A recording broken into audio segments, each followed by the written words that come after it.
হায় মুসলমান, আমার কোথায় গেল ঈমান, কোথায় গেল আমার আমল, কোথায় গেল আমার কোরআন, কোথায় গেল আমার আখিরাত, কোথায় গেল আমার জান্নাত? আমি জান্নাত থেকে কত দূরে সরে গেলাম, আমি আল্লাহর থেকে কত দূরে সরে গেছি, আমি আখিরাত থেকে কত দূরে সরে গেছি। আমার কবরের কথাও মনে পড়ে না, হাসরের কথাও মনে পড়ে না, মিজান পুলসিরাতের কথাও মনে পড়ে না। আমি একের পর এক গুনাহ করেই চলছি।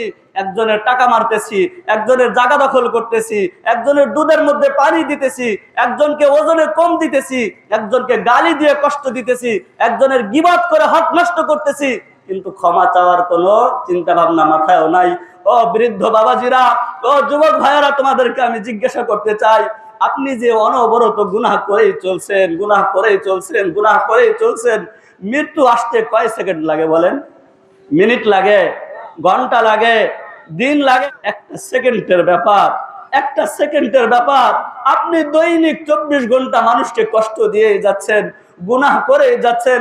আমার প্রশ্ন হয়, আপনি এত গুনাহ করে করে আসমান পর্যন্ত ভরে ফেলতেছেন, ক্ষমা কবে নিবেন? মাফ কবে চাবেন? মানুষের থেকে ক্ষমা কবে চাবেন? আপনার ভুলগুলো আপনি কবে শুধরাবেন বলেন?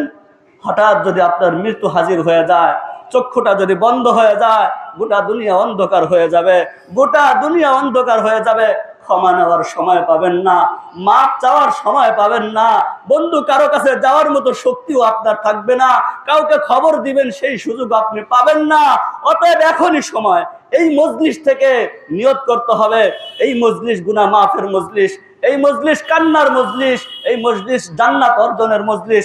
আমি এখানে বসছি তো বসছি, জিন্দেগিতে যত গুনাহ করেছি সমস্ত গুনাহ মাফ করাইয়া নিষ্পাপ মাসুম বাচ্চার মতো বেগুনাহ হইয়া ঘরে ফিরে যাব, পারবো ইনশাআল্লাহ?